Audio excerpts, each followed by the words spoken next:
മഹാനായ അബൂദർദാ റളിയല്ലാഹു തആല അൻഹു സഹാബാക്കളിൽ പ്രമുഖനാണ്. ഒരിക്കൽ ഒരു ജനാസയുടെ കൂട്ടത്തിൽ പോകുമ്പോൾ ഒരാൾ അദ്ദേഹത്തോട് ചോദിച്ചു, ഇത് ആരുടെ ജനാസയാണ്? അബൂദർദാ റളിയല്ലാഹു തആല അൻഹു പറഞ്ഞു, ഇത് നിന്റെ ജനാസയാണ്, ഇത് നിന്റെ മയ്യിത്താണ് കൊണ്ടുപോകുന്നത്. എന്നിട്ട് അദ്ദേഹം പറഞ്ഞു, ഞാൻ ഈ പറഞ്ഞത് നിനക്ക് വിഷമമായി പോയെങ്കിൽ നീ വിഷമിക്കണ്ട, ഇത് എന്റെ ജനാസയാണ് എന്ന് പറഞ്ഞാൽ ഇതിന്റെ പൊരുള്, ഈ സമയം നീ നിന്റെ മരണത്തെ കുറിച്ച് ചിന്തിക്കേണ്ട സമയമാണ്, നിന്റെ ഖബറിനെ കുറിച്ച് ചിന്തിക്കേണ്ട സമയമാണ്. പാഴായ സംസാരത്തിനോ പ്രയോജനരഹിതമായ വർത്തമാനങ്ങൾക്കോ ഈ സന്ദർഭത്തിൽ അവസരമില്ല എന്നാണ്. ഒരുപാട് മയ്യിത്ത് പരിപാലനങ്ങളിലും മയ്യിത്ത് നമസ്കാരങ്ങളിലും ഒക്കെ നമ്മൾ പങ്കെടുക്കുകയും സഹകരിക്കുകയും ഒക്കെ ചെയ്യാറ്. അപ്പോഴെല്ലാം നമ്മൾ ചിന്തിക്കേണ്ടത് നമ്മുടെ മരണത്തെക്കുറിച്ചാണ് എന്നാണ് ഈ സംഭവം നമ്മെ ഓർമ്മപ്പെടുത്തുന്നത്. ഓരോ മരണങ്ങളിൽ നിന്നും ഓരോ വ്യക്തികളുടെ മരണാനന്തര ചടങ്ങുകളിൽ നിന്നും ഒക്കെ നമുക്ക് ഒത്തിരി പഠിക്കാനുണ്ട്. ഓരോ മരണങ്ങളും ജീവിച്ചിരിക്കുന്നവർക്കുള്ള മുന്നറിയിപ്പാണ്, ജീവിച്ചിരിക്കുന്നവർക്കുള്ള മെസ്സേജുകൾ ഓരോ മയ്യിത്തുകളിൽ നിന്നും. കഴിഞ്ഞ ദിവസം നമ്മൾ കബറടക്കപ്പെട്ട രണ്ട് വ്യക്തികളിൽ നിന്നും നമുക്ക് ഒത്തിരി പഠിക്കാം.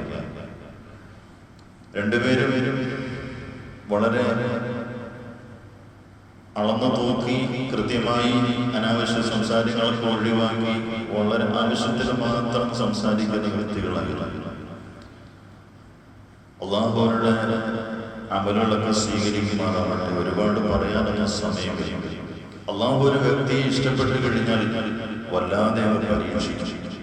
പലരും ഇപ്പൊ ആലോചിച്ചിട്ടുണ്ടാവും, ഈ സാഹചര്യത്തിൽ പറ്റിയതല്ലേ, ഇസ്ലാമിലേക്ക് കടന്നു വന്ന ആളാണ്, ദീൻ സ്വീകരിച്ച ആളാണ്, എന്നിട്ട് പോലും വല്ലാത്ത പരീക്ഷണമായി പോയി.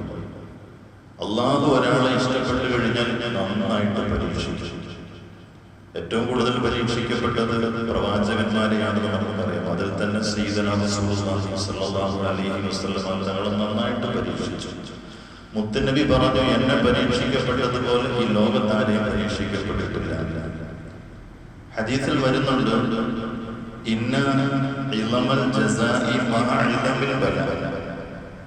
പരീക്ഷണങ്ങൾ കടുപ്പമാകുന്നതനുസരിച്ച് പ്രതിഫലവും വലുതായിക്കൊണ്ടേയിരിക്കും.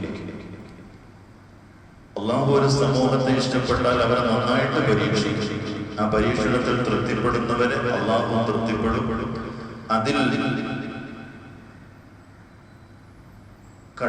അതിൽ അക്ഷമ കാണിക്കുന്നവരെ, അതിൽ കോപം കാണിക്കുന്നവരോട് അല്ലാഹുവിനും കോപമായിരിക്കും എന്ന് പറയുകയാണ്.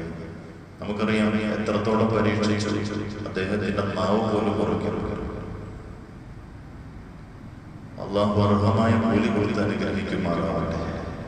ഒരിക്കൽ അദ്ദേഹത്തെ കാണാൻ വേണ്ടി പോയപ്പോ സലാം പറഞ്ഞു, പക്ഷെ അദ്ദേഹത്തിന് മടക്കാൻ കഴിയുന്നില്ല. ഇങ്ങനെ കണ്ണ് തുറക്കുന്നുണ്ട്, ഒരു കണ്ണ് തുറക്കാൻ പോലും കഴിയുന്നില്ല.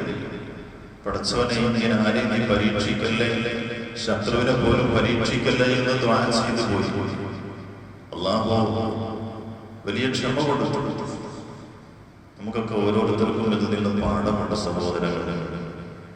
നമുക്ക് അല്ലാഹു നൽകിയ ആരോഗ്യവും ഈ ചെറുപ്പവും നമ്മളിങ്ങനെ ഓടി നടക്കുകയാണ്. എപ്പോഴാണ് വീണ് പോകുന്നതെന്ന് അറിയില്ല. അല്ലാഹു നൽകിയ അനുഗ്രഹത്തിന് നാം എപ്പോഴും വിലമതിക്കണം. രോഗികളെ പോയി കാണണം, രോഗികളോട് ആശ്വാസ വർത്തമാനങ്ങൾ പറയണം. അവർക്ക് ചെയ്യാൻ പറ്റുന്ന, നമ്മളെ കൊണ്ട് ചെയ്യാൻ പറ്റുന്ന ഉപകാരങ്ങൾ ചെയ്യണം.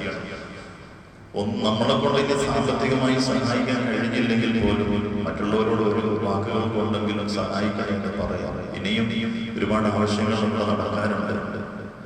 അല്ലാഹു അനുഗ്രഹിക്കുമാറാവട്ടെ. ഞാൻ നീട്ടുന്നില്ല. അതുകൊണ്ട് ഓരോ വ്യക്തികളിൽ നിന്നും, ജീവിച്ചിരിക്കുന്നവരിൽ നിന്നും മരണപ്പെട്ടവരിൽ നിന്നും ഒക്കെ നമുക്ക് ഒത്തിരി പാഠങ്ങൾ പഠിക്കാനുണ്ട്. നല്ല മാതൃകകൾ എപ്പോഴും നമ്മൾ പിൻപറ്റണം. അല്ലാഹു അനുഗ്രഹിക്കുമാറാവട്ടെ. സുബ്ഹാനല്ലാഹി വബിഹംദിഹി സുബ്ഹാനല്ലാഹി വബിഹംദിഹി അശ്ഹദു അല്ലാ ഇലാഹ ഇല്ലാ അൻത അസ്തഗ്ഫിറുക വഅതൂബു ഇലൈഹി. രണ്ട് സിയാറത്ത് നടത്താൻ